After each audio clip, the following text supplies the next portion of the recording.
فادخلی فی عبادی وادخلی جنتی فادخلی فی عبادی وادخلی جنتی، اے بندے داخل ہو جا میری جنتوں کی طرف۔ وَنَحْمَدُهُ وَنُصَلِّي عَلَىٰ رَسُولِهِ الْكَرِيمِ اما بعد، اعوذ باللہ من الشیطان الرجیم، بسم اللہ الرحمن الرحیم۔ میرا آج کا موضوع غض بصر، نیچی نگاہ۔ قُل لِّلْمُؤْمِنِينَ یغضوا من ابصارہم، اے پیغمبر مسلمانوں سے کہہ دو کہ اپنی نظریں نیچی رکھا کریں۔ اے پیغمبر مسلمان مردوں سے کہو کہ اپنی نگاہیں نیچی رکھا کریں۔ سورہ النور آیت 30۔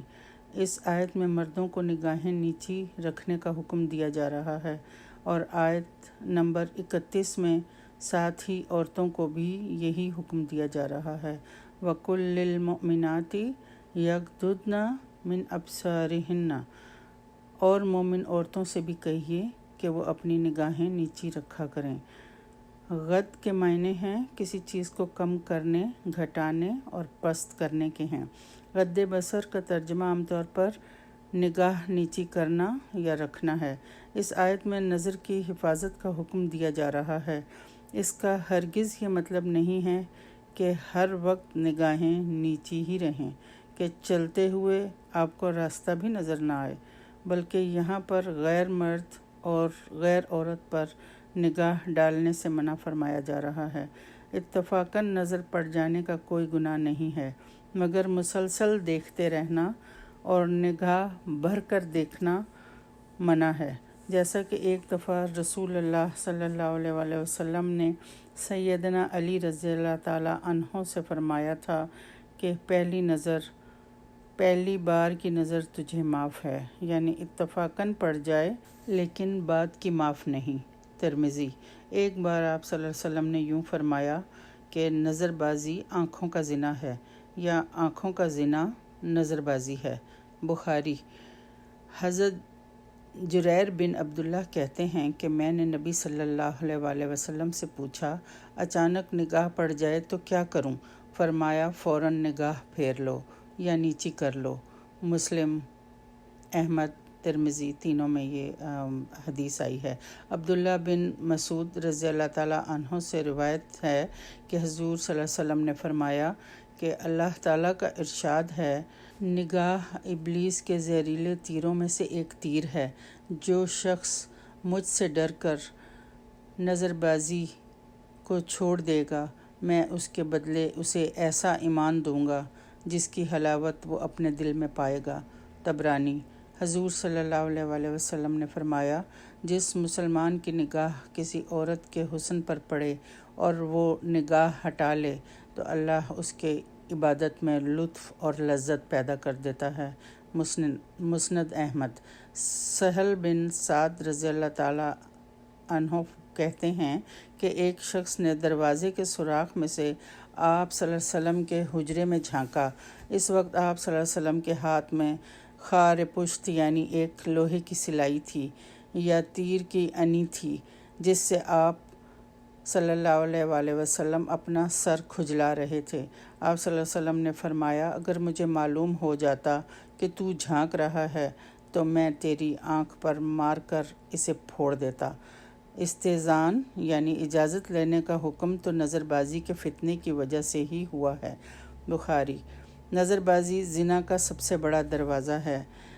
حجۃ الوداع کے موقع پر نبی صلی اللہ علیہ وسلم کے چچا زاد بھائی فضل بن عباس رضی اللہ تعالیٰ عنہ، جو اس وقت ایک نوجوان لڑکے تھے، مشعر حرام سے واپسی کے وقت حضور صلی اللہ علیہ وسلم کے ساتھ اونٹ پر سوار تھے۔ راستے سے جب عورتیں گزرنے لگیں تو فضل ان کی طرف دیکھنے لگے۔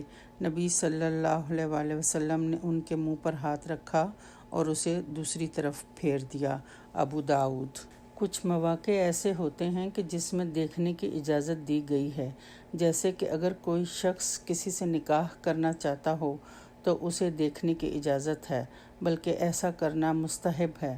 مغیرہ بن شعبہ کی روایت ہے کہ میں نے ایک جگہ نکاح کا پیغام دیا رسول اللہ صلی اللہ علیہ وآلہ وسلم نے پوچھا، تم نے لڑکی دیکھی ہے؟ میں نے عرض کیا نہیں۔ فرمایا اسے دیکھ لو، اس طرح توقع کی جا سکتی ہے کہ تمہارے درمیان موافقت ہوگی۔ احمد، ترمذی۔ ابو ہریرہ رضی اللہ تعالیٰ عنہ سے روایت ہے کہ ایک شخص نے کہیں شادی کا پیغام دیا۔ نبی صلی اللہ علیہ وآلہ وسلم نے فرمایا، لڑکی کو دیکھ لو، کیونکہ انصار کی عورتوں کی آنکھوں میں کچھ خرابی ہوتی ہے۔ مسلم، نسائی، یعنی عیب ہوتا ہے۔ حق کے سبحانہ تعالیٰ کا یہ عام دستور رہا ہے کہ جب کوئی آدمی صرف اللہ کی رضا کے لیے اس کی رضامندی کی خاطر کسی چیز کو چھوڑتا ہے تو اللہ اس کے بدلے میں اسے بہترین چیز عطا فرماتا ہے۔ پس جب بندہ اللہ کی رضا کے لیے اپنی آنکھ اور نگاہ پست کر لیتا ہے تو اللہ تعالیٰ اس عمل کے عوض اسے بصیرت عطا فرماتا ہے، اسے علم و ایمان اور معرفت و فراست کی برکتوں سے نوازتا ہے۔ جو آدمی اپنی خواہشات کی مخالفت کرتا ہے، شیطان اس کے سائے سے بھی بھاگتا ہے۔ خواہشات کی پیروی کرنے والے ذلیل و خوار، بے قدر اور حقیر ہو جاتے ہیں۔ اللہ تعالیٰ ارشاد فرماتے ہیں، لا تطیع من اغفلنا قلبہ عن ذکرنا واتبع ہواہ وکان امرہ فرطا۔ سورہ الکہف، آیت 28۔ اس شخص کا کہا مت مانو جس کے قلب کو ہم نے اپنی یاد سے غافل کر دیا اور وہ اپنی خواہشات کے پیچھے لگا ہوا ہے اور اس کا کام حد سے گزرا ہوا ہے۔ خواہشات نفس کے پیچھے لگنے والا اللہ کے ذکر سے بالکل غافل اور بے خبر ہو جاتا ہے۔ خواہش نفس کی پیروی کرنے والا اپنے آپ کو بے قدر، ذلیل اور حقیر بنا لیتا ہے اور خود اللہ تعالیٰ اپنی نافرمانی کرنے والے کو ذلیل و خوار کر کے چھوڑتا ہے۔ اللہ تعالیٰ نے عزت کو اطاعت اور عبادت کے ساتھ وابستہ کیا ہے اور ذلت کو معصیت و گناہ کے ساتھ، یعنی نافرمانی اور گناہ کے ساتھ۔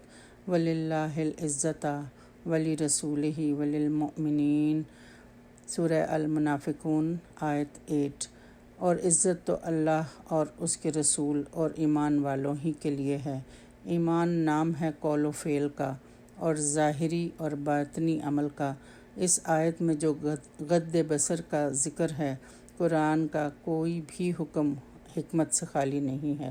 اللہ تعالیٰ نے انسان کو آنکھیں دیکھنے کے لیے دی ہیں، مگر ہر نعمت دینے کے ساتھ ساتھ اللہ تعالیٰ اس نعمت کی قدر کرنے اور اسے خرچ کرنے کا بھی سلیقہ سکھاتا ہے کہ کیسے اور کہاں کہاں استعمال کرنی ہے۔